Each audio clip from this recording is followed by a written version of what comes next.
Bonjour chers auditeurs et chères auditrices de notre web radio R212, notre auteur Gilali El Adnani, en sa qualité de chroniqueur invité, partage son avis et sa réflexion avec vous dans cet article intitulé « Du Tchad à Darla, l'effondrement diplomatique du projet Polisario ». Le voici en podcast pour vous. Depuis 1963, l'Algérie mène une stratégie d'influence au Sahara, en instrumentalisant un mouvement séparatiste qu'elle a elle-même créé. Longtemps soutenue par la Libye et certains pays africains, la stratégie algérienne au Sahara s'effondre. Retour sur une imposture diplomatique aujourd'hui démasquée.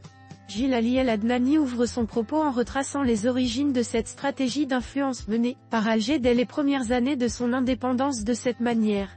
À peine sortie de sa guerre d'indépendance, l'Algérie commence à porter un regard intéressé sur le Sahara occidental, alors sous domination espagnole.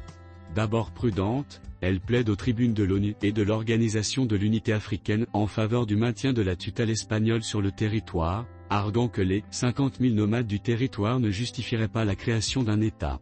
Il poursuit en expliquant comment ce positionnement initial va rapidement évoluer dans le sens d'un engagement plus marqué et plus intéressé ainsi. Dès la fin des années 1960, le discours algérien change de ton. Alger ne rejette plus l'idée d'un État au Sahara, mais commence à s'y positionner comme une partie intéressée. Une quête d'influence qui, quelques années plus tard, sera projetée non plus en son nom, mais au travers du mouvement qu'elle soutient, le Polisario. Le chroniqueur invité approfondit ensuite son analyse en décrivant la création du Polisario comme bras diplomatique indirect de l'Algérie en ces mots.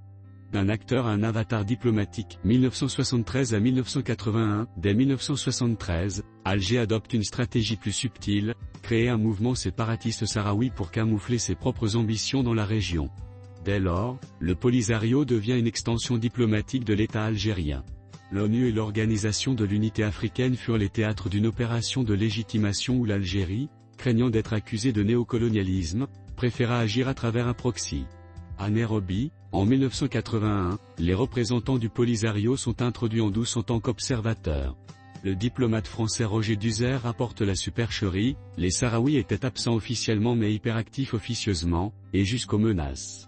Le secrétaire général de l'Organisation de l'Unité africaine, Edem Kodjo, en fera les frais selon cette note de l'ambassadeur français au Kenya, Roger Duzer. Le secrétaire général de l'Organisation de l'Unité africaine est visiblement inquiet quant à la reconduction de son propre mandat, ce qui le rend particulièrement sensible aux attaques dont il fait l'objet.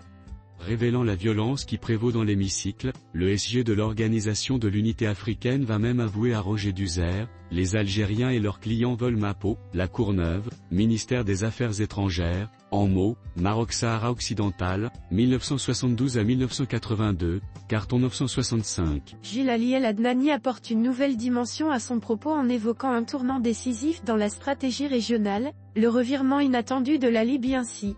Le tournant libyen, fissure d'un front commun, 1981, la Libye surprend son allié de toujours, l'Algérie, en se rapprochant du Maroc, sans même un mot d'avertissement à Alger.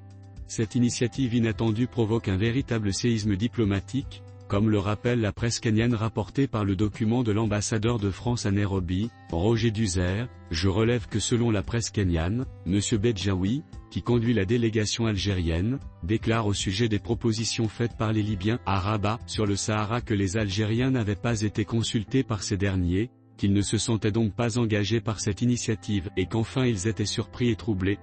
Le chroniqueur souligne ensuite les conséquences de cette trahison diplomatique et l'isolement grandissant de l'Algérie. La réaction algérienne ne tarde pas. Officiellement silencieuse, elle n'en est pas moins explosive en coulisses. Ce camouflet libyen marque en réalité le début d'un désengagement progressif de Tripoli.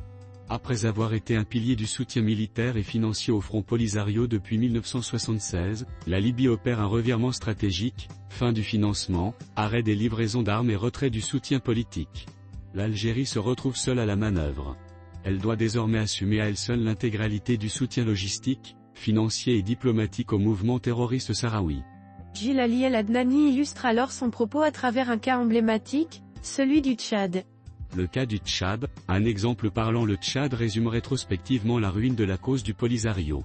Dans les années 1970, Alger soutient Abassi Dik, opposant tchadien, dans l'espoir de forcer une reconnaissance officielle de l'ARA.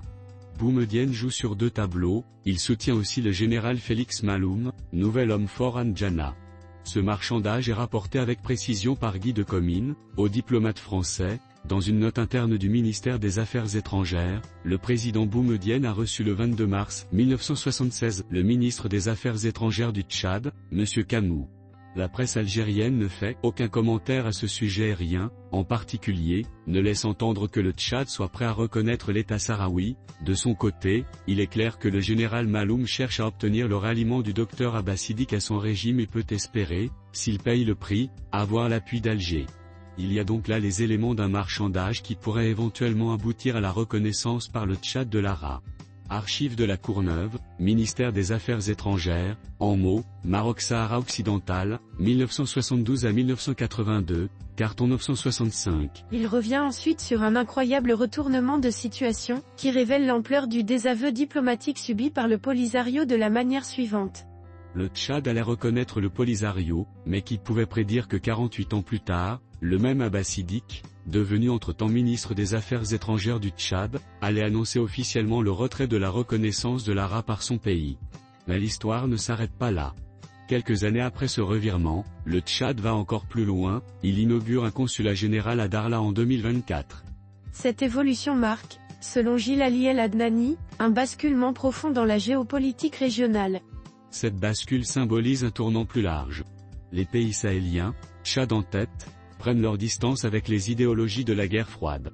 Lassés des promesses algériennes, ils regardent désormais vers des axes atlantiques, porteurs de stabilité et d'opportunités concrètes.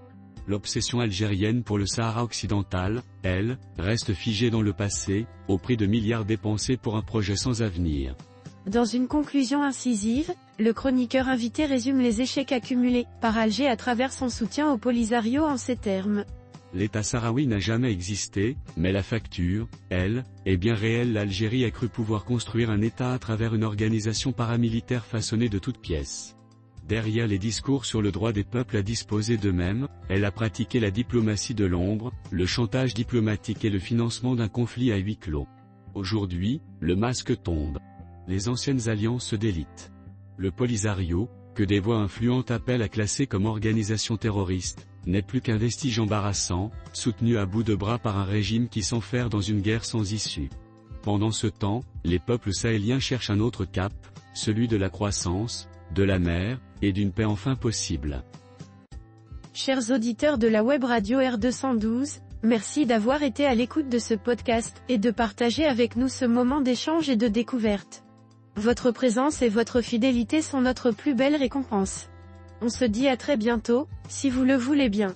Avec toute notre gratitude, l'équipe de R212,